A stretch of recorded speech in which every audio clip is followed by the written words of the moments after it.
Hello student, आज हम लोग एक्सरसाइज 1A जो आईसीएसई बोर्ड का ये क्वेश्चन नंबर 4 को हम लोग सॉल्व करेंगे। ये है जीएसटी चैप्टर का क्वेश्चन। तो आइए इस क्वेश्चन को हम लोग सॉल्व करेंगे। इसके लिए मैं इस क्वेश्चन को यहाँ थोड़ा नोट डाउन कर लेता हूँ और इस क्वेश्चन को देखते हैं कि इसमें क्या क्वेश्चन किया गया और हम लोग को किस तरह से इसको सॉल्यूशन करना है।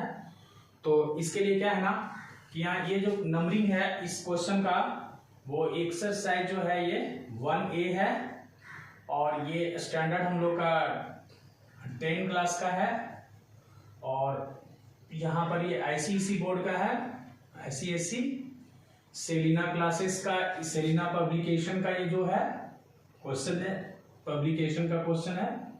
तो एक्सरसाइज 1A और ये जो क्वेश्चन नंबर है वो है 4।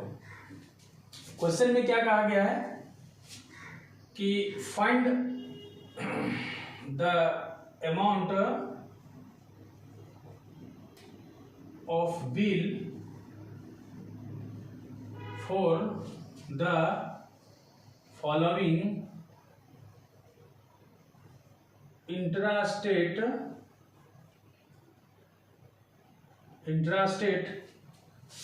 Of goods services. The GST rate is 5%। तो जैसा कि हम लोग देख रहे हैं क्वेश्चन में कि ये जो है find the amount of bill, यहाँ पे हम लोग को क्या करना है, एक बिल निकालना है और इसमें जो है ये जो कंडीशन है वो इंट्रास्टेट का है। इंट्रास्टेट का मतलब ये होता है कि with in the same state, और जब with in the same state होगा तो इसमें हम लोग का, इस कंडीशन में हम लोग का जीएसटी सीजीएसटी यानी ये सेंट्रल गवर्नमेंट के पास जाएगा और इंट्रास्टेट कंडीशन है तो सीजीएसटी और एसजीएसटी लगेगा। और कितना हम लोग का जो भी है of goods and services, intrastate of goods and services, the GST rate 5%। तो देखिए जो भी अमाउंट ऑफ बिल है और इंट्रास्टेट कंडीशन का ये जो है ये बिल हम लोग को बनाना है और ये जीएसटी का जो रेट है वो 5% दिया हुआ है। इस कंडीशन में हम लोग क्या करते हैं, जो 0.5% होता है वो यानी इसका आधा परसेंट सीजीएसटी के पास जाएगा और आधा परसेंट एसजीएसटी के पास जाएगा। हम लोग क्या करेंगे, जो सेलिंग प्राइस होगा, जो भी सेलिंग प्राइस आएगा उसका हम लोग क्या करेंगे, वो निकाल देंगे और उसका डायरेक्ट हम लोग 5% निकालेंगे और उसका आधा 5% यानी सेलिंग प्राइस का 5% निकाल देंगे और उसमें आधा अमाउंट सीजीएसटी के पास भेज देंगे और आधा अमाउंट एसजीएसटी के पास भेज सकते हैं। ऐसा भी कर सकते हैं या फिर 2.5%, जैसे 5% का 2.5% होता है, सेलिंग प्राइस का 2.5% निकाल लेंगे और वो सीजीएसटी के पास भेज देंगे और 2.5% जो भी सेलिंग प्राइस का होगा एसजीएसटी के पास चला जाएगा। जब एक निकालते हैं तो ये ऑटोमेटिक दूसरा हम लोग का निकल जाता है क्योंकि ये दोनों इक्वल ही आएगा, सीजीएसटी और एसजीएसटी दोनों इक्वल ही आता है। अब हम लोग क्या करेंगे, ये जो क्वेश्चन है उसको बारीकी से सॉल्व करेंगे और इसमें जो है जैसे यहाँ देखिए जो बिल है, यहाँ पे क्वांटिटी यहाँ दिया हुआ है, हम शॉर्ट फॉर्म में लिख देते हैं नंबर ऑफ आइटम यहाँ पे है और इस तरह से यहाँ जो दिया है वो एमआरपी है, एक एमआरपी रेट दिया हुआ है।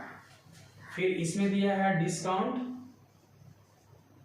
परसेंट में। अभी हम लोग क्या करेंगे कि डिस्काउंट के बाद यहां पर जो है हम लोग क्या करेंगे, एक कॉलम जो है सेलिंग प्राइस का निकाल लेंगे, एक कॉलम हम लोग सीजीएसटी का निकालेंगे, एक कॉलम हम लोग एसजीएसटी का निकालेंगे और लास्ट में हम लोग अमाउंट निकाल लेंगे।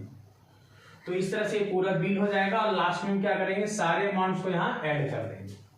तो इसमें क्या करेंगे डियर स्टूडेंट, एक एक करके हम लोग बनाएंगे और ज्यादा इसमें हम लोग को पेशेंसफुली बनाना है क्योंकि यहाँ गलत भी हो सकता है अगर कैलकुलेशन में। तो ये टोटल जो क्वांटिटी है वो टोटल हम लोग का 18 है, एक हम लोग का 24 है। तो 24 वाला एक अलग हम लोग कॉलम बनाते हैं। फिर हम लोग एक 30 का कॉलम बनाएंगे और एक है 12 का कॉलम। ये है नंबर ऑफ आइटम्स और एक आइटम यानी एक आइटम को जो प्राइस है, ईच यहाँ जो एमआरपी जो लिखा हुआ है ईच आइटम, ईच आइटम, ये रुपीज में है हम लोग का 150, फिर ये रुपीज में दिया हुआ है तो 150 यहाँ रुपीज में दिया 150 है एक आइटम का, तो 18 आइटम का हम लोग को उससे मल्टीपल हो जाएगा। फिर हम लोग का इसका डिस्काउंट दिया है 10%, तो सेलिंग फिर देखिए इसका जो है वो 240 रुपये MRP है और इसमें डिस्काउंट हम लोग को मिला है 20%। इसका 100 रुपया दाम है, इसका डिस्काउंट जो है वो हम लोग का 30 है। और उसके बाद 120 यहाँ पर है और इसका जो है वो हम लोग का है डिस्काउंट रेट 20। तो अब हम लोग क्या करेंगे, इसको 2-3 तरीके से बना सकते हैं। जैसे सबका सेलिंग प्राइस निकाल लेंगे सेपरेट सेपरेट और यहाँ पर अमाउंट लिखेंगे, वो भी कर सकते हैं, या तो इसको इससे मल्टीपल करेंगे, लेकिन अलग अलग डिस्काउंट दिया हुआ है इसलिए अलग अलग सेलिंग प्राइस ही हम लोग को निकालना होगा। तो यहाँ पर सबसे पहले इसका सेलिंग 1 नंबर वाला जो है ना, इसको हम क्या करते हैं, नंबरिंग करते हैं A, B, C और D, इससे ज्यादा समझ में आएगा और इसमें हम लोग को बिल्कुल गलतियां होने की बहुत कम चांस रहेगी। अब हम क्या करते हैं ना, जैसे A का उठाते हैं, देखिए 150 का सबसे पहले सेलिंग प्राइस निकालेंगे तो 10% डिस्काउंट दिया, तो डायरेक्ट हम लोग क्या करेंगे 10 में यानी 100 में 90 सब्ट्रैक्ट कर देंगे, 100 में 10 सब्ट्रैक्ट करेंगे तो 90 आएगा, तो 90/100 यहाँ लिख देंगे, तो यहाँ पे ये 0 0 कट जाएगा, तो ये हम लोग का कितना हो जाएगा 15 9 35 से, यानी 135 रुपया सेलिंग प्राइस हो गया। ठीक है, अब 135 रुपया का जैसे 5% हम लोग का GST लगा था और कंडीशन का इंटरेस्ट रेट, तो बोले ना इंटरेस्ट रेट कंडीशन में 2 टाइप का CGST और SGST लगेगा, जो सेंट्रल गवर्नमेंट के पास जाता है ये GST और SGST स्टेट गवर्नमेंट के पास। तो 135 का 2.5% निकाल लेते हैं, जो CGST हम लोग का होगा 2.5 लिखेंगे, तो यहाँ पर पॉइंट घटेगा, तो यहाँ 1 0 और बढ़ जाएगा, 25 चौक 100 हो जाएगा, 1 0 और आ जाएगा, और 5 दूनी 10, 5 से 35, 25 8 40, तो कितना आ गया 27/8। 27/8। अब इसको हम लोग थोड़ा सा और कर देते हैं कैलकुलेशन, तो यहाँ पर क्या करेंगे 8 को 27 से डिवाइड करेंगे तो 8 किया 24 हो जाएगा, 7 में 4 गया तो 3 होगा, और पॉइंट दे देंगे तो यहाँ 0 हो जाएगा, और 8 दूनी 16, 8 के 8 चौक 32 आता है ना, तो 8 दूनी 16, 8 किया 24 रखते हैं तो 6 हो जाएगा, पॉइंट के कारण 0 हो जाएगा, 8 किया 54, 8 से 56 होता है, 8 से 56 हो जाएगा, यहाँ पे बचेगा 4 और 8 बचे 40, तो कितना हो जाएगा 3.375।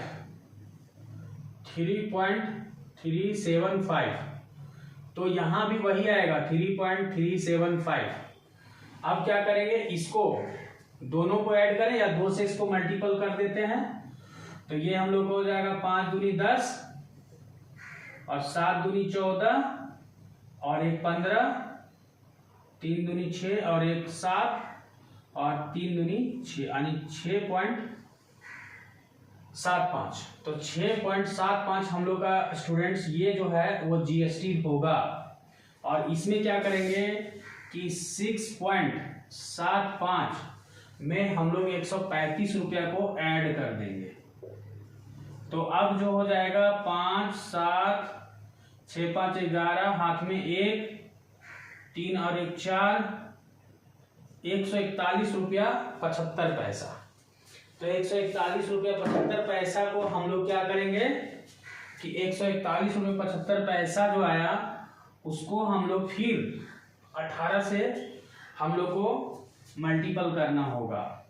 तो 18 से जब मल्टीपल करेंगे तो 18 × 90, 18 7 देखिए जो भी है 18 × 90 हो गया, तो 0 हाथ में 9 और 18 7 कितना होता है 8 से 56, हाथ में 5, 7 × 126, तो 126 और उसमें चढ़ेगा 9, तो 9 6 15, हाथ में 1 2 1 3 135, 135 के 5, हाथ में हम लोग रखेंगे 13, 18 एकम 18 और 13,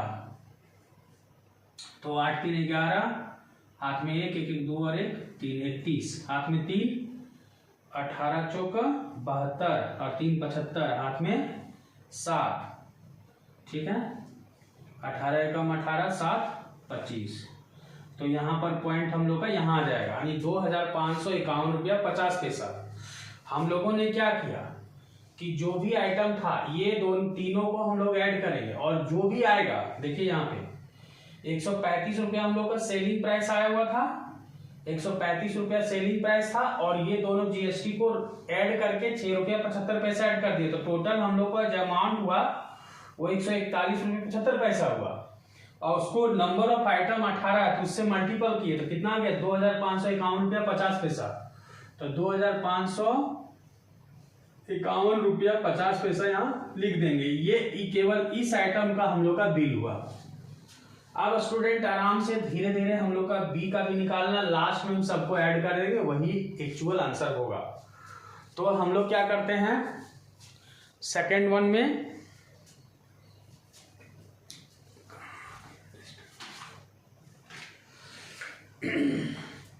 इसको इरेज करते हैं।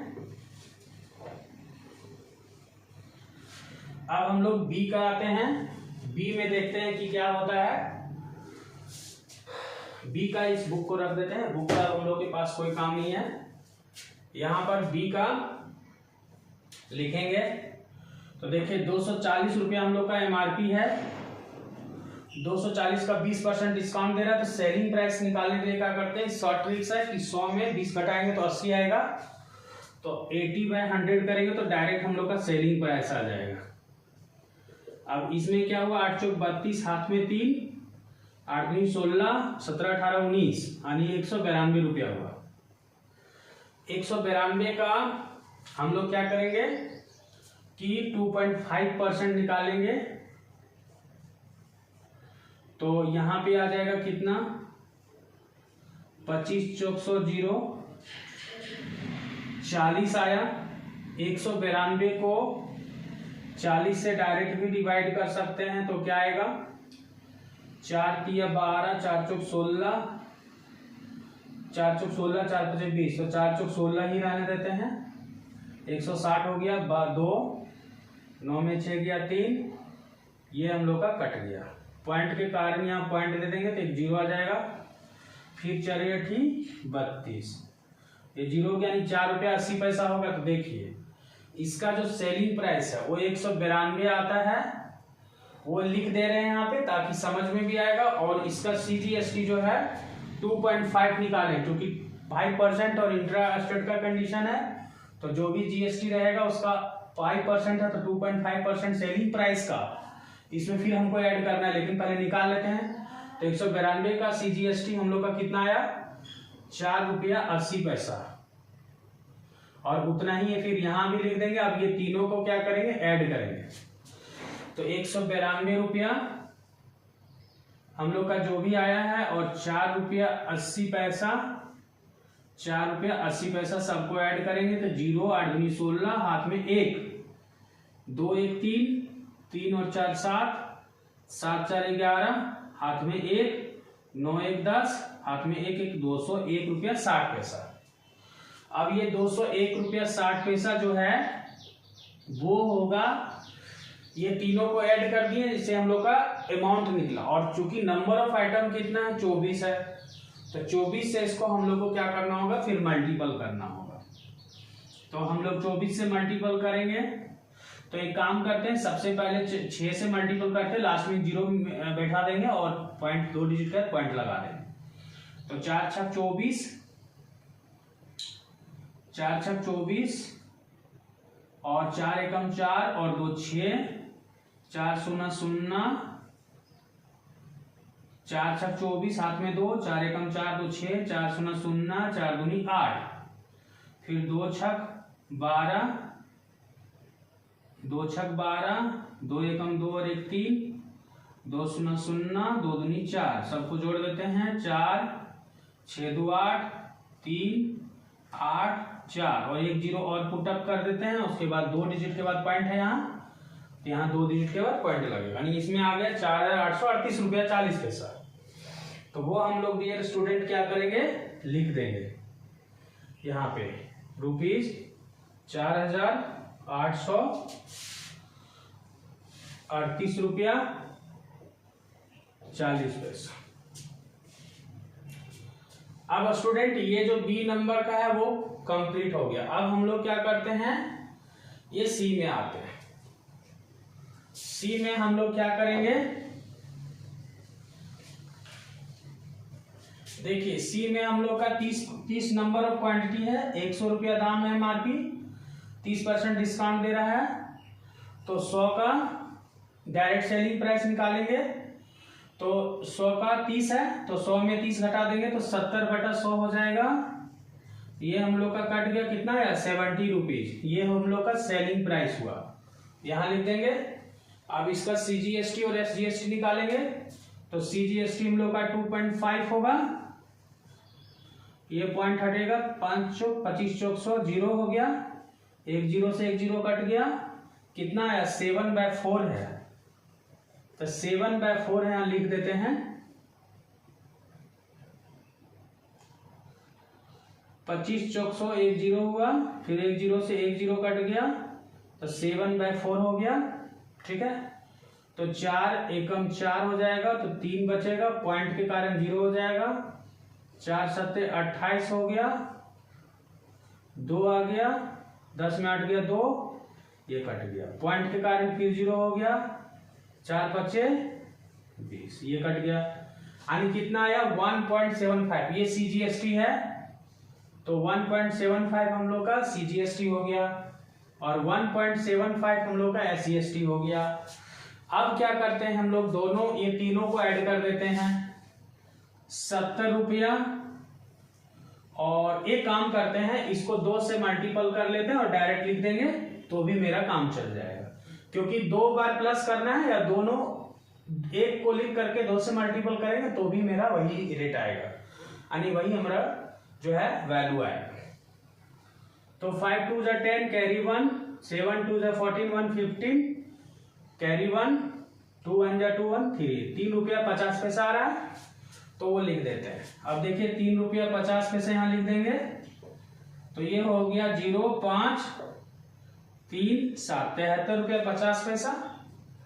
73 रुपया 50 पैसा है, और इसको हम लोग क्या करेंगे 30 से मल्टीपल करेंगे, तो कितना हो जाएगा 5 तिया 15, हाथ में 1, 3 तिया 9 और 1 10, हाथ में 1, 7 तिया 21 और 1 22। उसके बाद 2 0 था, तो 2 0 और रख देंगे, और चूंकि 2 डिजिट के बाद पॉइंट है, तो इतना आ गया 2205 रुपया।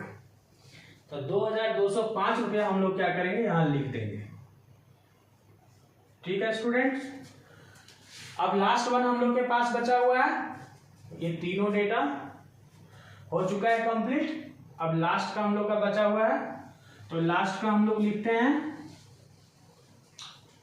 120 रुपया एमआरपी है, तो इसका हम लोग सेलिंग प्राइस निकालेंगे। तो देखिए 20% डिस्काउंट दे रहा है, तो सेलिंग प्राइस निकालेंगे। शॉर्ट ट्रिक्स क्या है कि 100 में डायरेक्ट 20 कटा तो 80 आएगा, 80% निकालो, वो डायरेक्ट सेलिंग प्राइस आ जाएगा हम लोग का। तो ये 0 0 कैंसिल, ये 0 0 कैंसिल, 1296 रुपया हो गया सेलिंग प्राइस, वो वहां लिख देते हैं। अब 96 रुपया का 2.5% निकालेंगे, क्योंकि जीएसटी मेरा 5% चला रहा है, तो 2.5% निकाल लेंगे, 1 0 चढ़ जाएगा, 25 चौक 100 0। अब यहाँ पे 96 है और यहाँ 40 है, डायरेक्ट इसको भाग दे देते हैं, तो हम लोग का 4 दूनी 8 यानी 80 आ जाएगा। 6 9 में 8 गया, 1 16 हुआ, पॉइंट के कारण फिर 0, 4 चौक 16, 160 रुपया, यानी 2 रुपया 4 पैसा, तो 2 रुपया 40 पैसा इसका सीजीएसटी होगा, और उतना ही। अब ये तीनों क्या करेंगे, ऐड कर देंगे, तो हम लोग का क्या आएगा, 2 रुपया 4 है ना, 2.4, 2 करेंगे तो 4 2 जा 8 और 2 दूनी 4, अरे 5 आ जाएगा, सॉरी, 2 चौक 8 2 दूनी 4 यानी 4.8 रुपया आएगा। ये दोनों को ऐड करते हैं, 96 को फिर ऐड कर देंगे इसमें, तो 6 4 10, हाथ में 1, 9 1 10, 1100.8 आ जाएगा। अब नंबर ऑफ क्वांटिटी कितना है, 12 है, तो 12 से हम लोग इसको मल्टीपल कर देते हैं, 12 8 96, हाथ में 9, 12 0 0 9 के 9, 12 0 0 और 12 1 12, लास्ट में 1 0 है, तो 1209 रुपया 6 पैसा होगा। तो ये हम लोग यहाँ पे लिख देंगे स्टूडेंट्स। अब क्या करेंगे, ये सारे को हम लोग एक साथ ऐड कर देंगे। उसके बाद हम लोग क्या करेंगे, जो अमाउंट ऑफ बिल है वो निकाल लेंगे। तो स्टूडेंट्स देखिए यहाँ पे क्या करते हैं, आराम से धीरे धीरे स्थिर दिमाग से जोड़ना है। ये सारा डेटा हमारा सही है और जो जोड़ेंगे तो वो आंसर भी हम लोग का सही होगा। और आंसर निकालने से ज्यादा बेटर ये होगा कि हम लोगों को ये करना है कि हम लोग को कैलकुलेशन पर ध्यान देना है और प्रोसेस पे ध्यान देना है। हो सकता है कैलकुलेशन में मिसिंग हो जाए, बट हमारा प्रोसेस सही होना चाहिए, तो टीचर हमें जरूर मार्क्स देते हैं।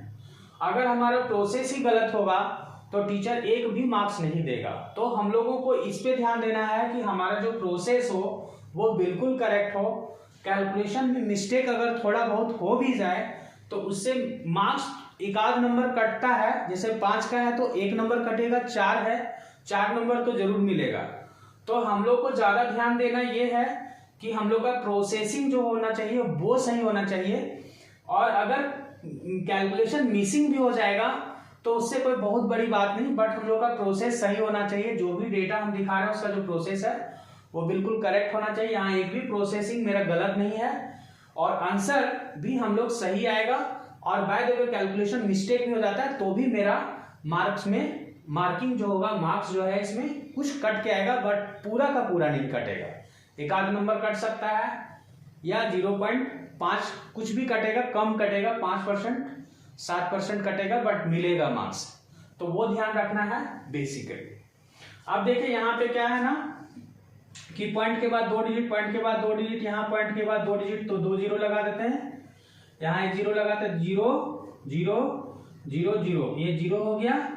फिर देखिए 5 4 9 9 6 15, 5 हो जाएगा, हाथ में 1 बचा, तो 1 1 2 2 8 10 10 5 15 15 और 9 24, हाथ में 2, 5 2 7 7 3 10 10 2 12 12 का 2, हाथ में 1, 5 1 6 6 और 8 14। एक बार रीचेक कर लेते हैं क्योंकि थोड़ा सा मिस्टेक लग रहा है। ये डैश को भी मिटा देते हैं यहाँ पे, फिर से एक बार कैलकुलेशन करते हैं। देखिए 0 0 0 0, तो ये हम लोग का टोटल अमाउंट हम लोग यहाँ लिख देते हैं। टोटल अमाउंट मैं निकाल रहा हूं यहाँ पे, तो 0 0 0 0, ये हम लोग का 0 ही होगा। 5 4 9 9 और 6 15, कैरी 1 1 1 2 2 और 8 10 10 5 15 15 और 9 15 प्लस 9 हम लोग का हो जाएगा 24। तो 24 का 4 लिखेंगे, कैरी 4 रहेगा, तो सॉरी 24 का 4 कैरी 2 रहेगा, तो 5 4 2 7 7 3 10 10, यहाँ 0 है, यहाँ भी 0 है, तो 10 का 0 ही लिखेंगे। फिर 1 कैरी हो जाएगा, 5 1 6 6 और 8 14 14 और 2 16 16 और 2 18, कैरी 1 हो जाएगा। 2 1 3 3 और 4 7 7 और 2 9 9 और 1 10, तो यहां पर हम लोग 10 लिख देंगे। तो इस तरह से एक बार रीचेक कर लेते हैं हम लोग, जो भी सारे डेटा हैं उसको एक बार और कैलकुलेट करके रीचेक कर लेते हैं। उसके बाद देखिए जैसे 0 0 0 0 0 हो गया, 5 4 9 9 9 6 15, हाथ में 1, या इंग्लिश में ही कर सकते हैं, 5 4 9 9 और 6 15, कैरी 1, 1 1 2, 2 और 8 10, 10 और 5 15, 15 और 9 24, कैरी 2, 2 और 2, 2 यहाँ तो 0 है, यहाँ भी 0 है, यहाँ पे 3, 2 3 5 और 5 10, कैरी 1, 5 1 6, 6 और 8 14, 14 और 2, 14 2 16, 16 और 2 18, कैरी फिर 1, 1 और 1 2, 2 और 2 2 और 2 4, नहीं 1 और 1 2 होगा। तो यहाँ पर हम लोग क्या करेंगे, एक्चुअली ये 4 डिजिट का है, ये भी 4 डिजिट का है, और ये भी 4 डिजिट का है, ये भी 4 डिजिट का है, ये भी 4 डिजिट का है। एक बार फिर से रीचेक कर लेते हैं, यहाँ कुछ गलत हो रहा है। 0 0 0 0, 5 4 9 6 15, हाथ में 1 1 1 2, 2 और 8 10, 10 5 15, 15 9 24, हाथ में 2, 2 और 5 7, 7 3 10, 10 10 का 0, हाथ में 1, 5 और 1 6, 6 और 8 14, 14 और 2 16। ये गड़बड़ कैसे हो रहा है बार बार, 1 मिनट रुक जाइए, फिर से यहाँ हम कर लेते हैं। कैलकुलेशन थोड़ा मिस्टेक हो जा रहा है, तो इसको क्या करते हैं, फिर से एक बार चेक कर लेते हैं। देखिए 0 0 0 0 का 0 लिख देते हैं, 5 4 9 9 और 6, 0 0 0 0 का 0, 5 4 9 9 और 6 15, हाथ में 1, तो 1 और 1 2, 2 और 8 10, 10 5 15, 15 और 9 24, हाथ में 2, 2 यहाँ 0 है, तो ये हम लोग का 0 2 ही रहेगा। फिर यहाँ पे 0 है तो 2 ही रहेगा, 2 3 5, 5 और 5 10 का 0, हाथ में फिर 1 रहेगा, तो 5 और 1 6, 6 और 8 14, 14 और 2 16, 16 और 2 18, हाथ में 1, 2 और 1 3, 3 और 4 7, 7 2 9, 9 और 1 10। तो इस तरह से आ रहा है 10,804 रुपया। तो ये हम लोग का डियर स्टूडेंट आंसर हुआ। आई होप कि ये आंसर थोड़ा हम लोग का मिसिंग हुआ है, बट एक बार और आप लोग रीचेक कर लेंगे, क्योंकि जो भी आंसर मैंने यहाँ पे बनाया था वो सारा सही है। 4,838 रुपया, 2,205 रुपया और 1,209 रुपया 60 पैसा। इसका टोटल जो आंसर है वो हम लोग का जो आएगा वो 10,000, ये हम लोग का आ रहा है आंसर फाइनली 22,000 के कुछ आसपास आ रहा था। बट यहाँ पर हम लोग एक बार और रीचेक कर लेते हैं, यहाँ पर लिख करके, जैसे यहाँ पर है 2,551 रुपया 50 पैसा, इसको फिर से लिख लेते हैं। फिर 4,838 रुपया 40 पैसा, फिर कितना है 2,205 रुपया 00, और हम लोग का एक आया था यहाँ पे मैंने 1,209 रुपया 60 पैसा लिखा है, 1,209 रुपया 60 पैसा। अब इसको एक बार रीचेक करके जोड़ लेते हैं, तो ये 0 हो गया, ये 5 4 9 6 15, ठीक है, हाथ में 1 2 8 2 10 10 5 15 15 और 9, देखिए 0 5 4 9 9 6 15, हाथ में 1 1 1 2 2 8 10 10 5 15 15 और 9, कितना हो गया 15 और 9 हम लोग का 24 हो जाएगा। हाथ में 2, 5 2 7, 7 3 10, हाथ में 1, 5 1 6, 6 8 14, 14 2 16, 16 2 18, हाथ में फिर 1, 2 और 1 3, 3 और 4 7, 7 2 9, 9 और 1 10, 10,804 रुपया आ रहा है। तो 10,804 रुपया डियर स्टूडेंट ये होगा। तो अब मिलते हैं नेक्स्ट वीडियो में क्वेश्चन नंबर 5 के साथ में। अगर कोई आप लोग को दिक्कत है किसी भी क्वेश्चन में तो आप लोग प्लीज कमेंट करिए, वीडियो को शेयर करिए, और इसके अलावा मैं आप लोग जो भी कमेंट करेंगे, जो भी क्वेश्चन का जीएसटी या और भी अदर चैप्टर्स जो मैथ में आईसीसी है 9th क्लास है, अभी फिलहाल मैं 9th क्लास और 10th क्लास का सीबीएसई और आईसीसी मैथ का वीडियो बना रहा हूं। तो आप लोग को जो भी क्वेश्चंस पूछना है उसमें कमेंट करें, शेयर करें और वीडियो को सब्सक्राइब करें। Thank you for watching.